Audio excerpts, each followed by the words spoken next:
नमस्कार, मैं हूं राहुल सिन्हा। सत्ता के सभी न्यूज मित्रों का स्वागत है। सबसे पहले सत्ते पे सत्ता यानी 7 खबरें और दिलचस्प जानकारियां। आज हम आपको प्रधानमंत्री मोदी के 5 दिवसीय साउथ समागम का हाउसफुल शो दिखाएंगे, जो आखिरी दिन केरल और तमिलनाडु में दिखाई दिया। पीएम ने राहुल के शक्ति वाले बयान का जिक्र करते हुए कहा कि इंडिया गठबंधन वाले हिंदू धर्म का अपमान करते हैं। इस पर हमने पीएम के धुआंधार बयानों वाली एक रील तैयार की है। फिर एंट्री एग्जिट वाली सियासत की बात करेंगे। बिहार में पशुपति पारस ने मोदी मंत्रिमंडल से इस्तीफा दे दिया और कहा कि मेरे साथ नाइंसाफी हुई है। वैसे नाइंसाफी के आरोप हेमंत सोरेन की भाभी सीता सोरेन ने भी लगाए और बीजेपी में शामिल हो गई। इससे किसे फायदा हो सकता है, ये भी समझेंगे। वैसे इस एंट्री एग्जिट के बीच एनडीए में भी एक एंट्री होने की खबर बहुत जल्द आ सकती है। महाराष्ट्र नवनिर्माण सेना के अध्यक्ष राज ठाकरे ने आज दिल्ली में गृह मंत्री अमित शाह से मुलाकात की। इस मुलाकात के मायने क्या हैं, इस पर सियासी कुंजी खोलेंगे। लेकिन आज सत्ता की शुरुआत आपके लिए बहुत जरूरी खबर के साथ। आप भी आयुर्वेदिक दवाओं का इस्तेमाल करते हैं तो इस खबर को बिल्कुल मिस मत करिएगा, क्योंकि बाजार में 10 ऐसी दवाएं हैं जो नकली हैं और 22 दवाएं ऐसी हैं जो मिलावटी हैं। कहीं इस लिस्ट में आपकी दवा तो नहीं है, ये जरूर चेक करिएगा। फिर सत्ता में एल्विश कांड में आए कुछ नए ट्विस्ट दिखाएंगे। एल्विश यादव ने पुलिस की पूछताछ में एक बड़े सिंगर का नाम लिया है, जिससे यह मामला थोड़ा और दिलचस्प हो गया है। वैसे आज हमने सत्ता में यूट्यूबर एल्विश के कारनामों की एक प्लेलिस्ट भी तैयार की है, उसे भी देखिएगा। लेकिन पहले कुछ बड़ी खबरें। दिल्ली में कांग्रेस चुनाव समिति की बैठक हो रही है, जिसमें उम्मीदवारों के नाम पर मंथन जारी है। लेकिन खबर यह है कि कांग्रेस जल्द अपना घोषणा पत्र भी जारी करने वाली है। सूत्रों के अनुसार मैनिफेस्टो में सच्चर कमेटी की सिफारिशों का जिक्र है और कांग्रेस ओपीएस का वादा भी कर सकती है। और सुप्रीम कोर्ट ने सीएए को चुनौती देने वाली 200 से ज्यादा याचिकाओं पर सुनवाई की है। हालांकि कोर्ट ने सीएए पर रोक लगाने से तो इनकार कर दिया, लेकिन केंद्र को नोटिस जारी कर 3 हफ्तों में जवाब देने को कहा है। इस मामले की अगली सुनवाई 9 अप्रैल को होगी। सत्ता में अब बात करते हैं एल्विश यादव जैसे कुछ स्वयंभू कंटेंट क्रिएटर की, जिन्हें हल्की लोकप्रियता और फॉलोअर्स मिलने के बाद उनके अहंकार का अकाउंट ओवर सब्सक्राइब हो जाता है। फिर विवादों की वेब सीरीज के नए नए एपिसोड्स टेलीकास्ट होने लगते हैं। लेकिन इसी गुरूर में एल्विश जैसे लोग ये भूल जाते हैं कि देश नियम, कायदे और कानून से चलता है और जब उन्हें तोड़ा जाता है तो इसकी कीमत भी चुकानी होती है। ये बात शायद एल्विश को अब समझ आ रही होगी। एल्विश यादव यूट्यूब चैनल चलाता है। उसने अपने अकाउंट पर चर्चित वीडियो की कोई ना कोई प्लेलिस्ट जरूर बनाई होगी। लेकिन आज हमने भी सत्ता में एल्विश यादव के कारनामों से जुड़ी एक प्लेलिस्ट तैयार की है, जिसे आपको जरूर देखना चाहिए। पहले एल्विश यादव की पहचान एक यूट्यूबर के तौर पर होती थी, लेकिन अब एल्विश के नाम के आगे पुलिस की फाइल में जहरीले सांपों की तस्करी के भी आरोप हैं। कुछ लोग एल्विश को सोशल मीडिया इन्फ्लुएंसर भी मानते हैं, लेकिन पिछले कुछ दिनों में यही एल्विश यादव मारपीट का ब्रांड एम्बेसडर बन चुका है और अपनी हरकतों से जैसे वो ये संदेश दे रहा हो कि उसे किसी को भी मारने पीटने का जैसे लाइसेंस हासिल है। वैसे एल्विश यादव की एक और पहचान है, वो बिग बॉस OTT 2 के विनर भी रह चुके हैं। लेकिन इन दिनों यही एल्विश यादव बड़े बड़े विवादों का चैंपियन भी है। इस वक्त यूट्यूबर एल्विश यादव 14 दिन की न्यायिक हिरासत में है। खबर है कि पुलिस के सामने एल्विश रेप पार्टियों में सांपों के जहर का इस्तेमाल जैसे गंभीर आरोप कबूल चुका है। पुलिस का दावा यहां तक है कि पैसा कमाने के अलावा अपना सोशल मीडिया फैन बेस बढ़ाने और स्वैग दिखाने के लिए एल्विश यादव ऐसा किया करता था। लेकिन हमारी सभी युवा न्यूज मित्रों से अपील है कि एल्विश की विवादित हरकतों को बिल्कुल भी लाइक, सब्सक्राइब और शेयर ना करें, क्योंकि इसका नतीजा क्या हो सकता है ये आप खुद देख सकते हैं। वैसे एल्विश यादव की मुश्किलें अब बढ़ती जा रही हैं, क्योंकि उसके लिए अब तक असली मुसीबत नोएडा पुलिस थी, लेकिन अब गुरुग्राम पुलिस के भी रडार पर एल्विश का नाम ट्रेंड कर रहा है।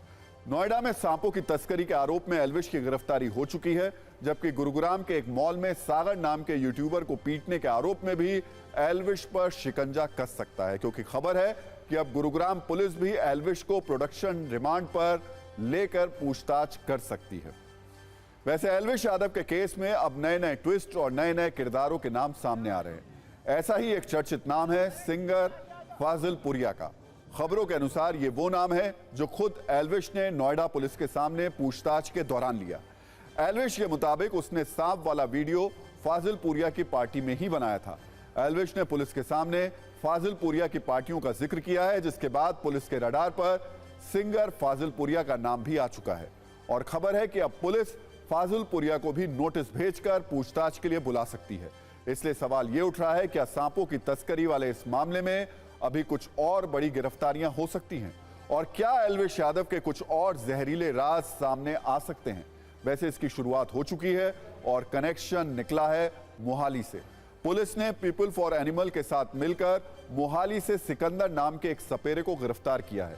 दावा है जिस वक्त नोएडा में इस मामले को लेकर एक्शन तेज हुआ, तब एल्विश ने अपने दोस्त हार्दिक के जरिए इसी सपेरे सिकंदर को 7 जहरीले सांप भिजवाए थे। ये सारे सांप सपेरे को मोहाली में ठिकाने लगाने के लिए दिए गए थे। अब पुलिस एल्विश यादव के दोस्त हार्दिक आनंद की तलाश कर रही है और माना जा रहा है कि हार्दिक की गिरफ्तारी के बाद एल्विश यादव को लेकर कुछ और बड़े और चौंकाने वाले खुलासे हो सकते हैं। सांप और सांपों के जहर के इस्तेमाल के मामले में लगातार नोएडा पुलिस की जांच का दायरा बढ़ता चला जा रहा है। रविवार को एल्विश यादव को पूछताछ के बाद गिरफ्तार कर लिया गया और उसे कोर्ट में पेश कर न्यायिक हिरासत में भेज दिया गया था। अब इस मामले में पुलिस की जांच का दायरा लगातार बढ़ता चला जा रहा है। पुलिस सूत्रों का कहना है कि जिसका भी नाम जांच में सामने आएगा उसे पूछताछ के लिए बुलाया जाएगा। सूत्रों के मुताबिक सिंगर फाजिलपुरिया को भी नोटिस भेजकर पूछताछ के लिए पुलिस बुला सकती है।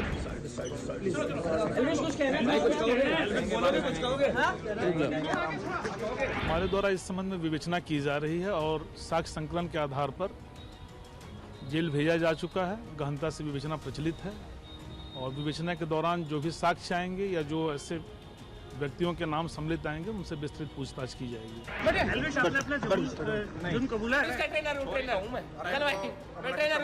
प्रतिबंधित सांपों के साथ एल्विश और फाजिलपुरिया के कई वीडियो भी सामने आए थे। अब एल्विश यादव की गिरफ्तारी के बाद पुलिस की जांच का दायरा बढ़ता चला जा रहा है। कहां-कहां रेव पार्टी की गई, किन-किन सांपों का इस्तेमाल किया गया, किस-किस पार्टी में सांप के जहर का इस्तेमाल हुआ, पुलिस हर एंगल से मामले की तफ्तीश में जुटी हुई है।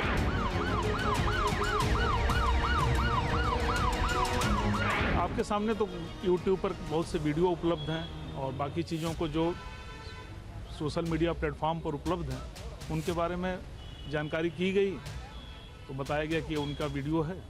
उसी के क्रम में आगे हम विवेचनात्मक कार्रवाई भी कर रहे हैं। मिल जाएगी। बाकी मैंने पूछा था, लड़के से जाके कल गया था मैं मिलने, बोला पापा जी मेरी कोई पूछताछ, मैं अंदर पूछा हुआ तेरे से कुछ बोला नहीं, मेरी कोई पूछताछ नहीं हुई है, मेरे को सिंपल मेडिकल कराया और अपने। अच्छा, ये रेव पार्टी वाली क्या कहानी है? रेव पार्टी में तो इसके स्पेलिंग नहीं पता मुझे तो भाई, हमें क्या पता इंडिया में होती भी है। मैं तो कहूँ भारत में भी नहीं होती होगी शायद ये रेव पार्टी, कहाँ होती मुझे थोड़ी पता है। सांपों वाले जो फोटो वीडियो आ रहे हैं ये है जो उसका दोस्त है, उसने बुलाया। राहुल फाजिलपुरिया ने अपना वो कमेंट्स भी दे दिया कि हाँ भाई मेरी वीडियो थी और उससे उठाई गई ये चीज़ें।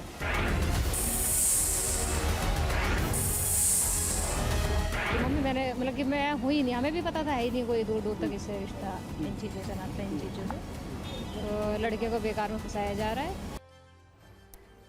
आज स्वयंभू सेलिब्रिटीज का एक ऐसा वर्ग भी है जिसे लगता है कि सोशल मीडिया वाले इस युग में कंट्रोवर्सी ही फेमस होने का नया शॉर्टकट है। और इस लिस्ट में आप एल्विश का नाम भी शामिल कर सकते हैं, जिनके न सिर्फ अहंकार का अकाउंट ओवर सब्सक्राइब है बल्कि उनके कारनामों का अकाउंट भी ओवर सब्सक्राइब हो चुका है। इसलिए एल्विश पर लगे आरोपों की लिस्ट काफी लंबी होती जा रही है। एल्विश पर आरोप है कि मनोरंजन के लिए अवैध तरीके से पार्टी करने का उनके ऊपर आरोप है। एल्विश पर आरोप है रेप पार्टियों में सांपों के जहर का इस्तेमाल करने का। हाल ही में एल्विश का एक वीडियो हमने आपको दिखाया था जिसमें एल्विश ने गुरुग्राम के एक मॉल में यूट्यूबर को पीटा था और एल्विश पर यूट्यूबर को जान से मारने की धमकी तक देने के आरोप लग चुके हैं। हालांकि इन आरोपों की सच्चाई क्या है यह पता करने का काम नोएडा पुलिस और गुरुग्राम पुलिस का है, लेकिन एल्विश यादव हमारी सोशल मीडिया वाली पीढ़ी के लिए एक सैंपल की तरह है, जिसे यह समझना होगा कि कामयाबी को हासिल करना जितना मुश्किल होता है उतना मुश्किल होता है उस कामयाबी को संभाल कर रखना, क्योंकि कामयाबी के आने के साथ कई बार नैतिकता और जिम्मेदारी का बोझ भी आता है और अगर उस जिम्मेदारी को कोई ना संभाल पाए तो उसकी स्थिति एल्विश यादव जैसी हो सकती है। खुद एल्विश यादव को इन बातों पर आत्मचिंतन करने की बहुत ज्यादा आवश्यकता है।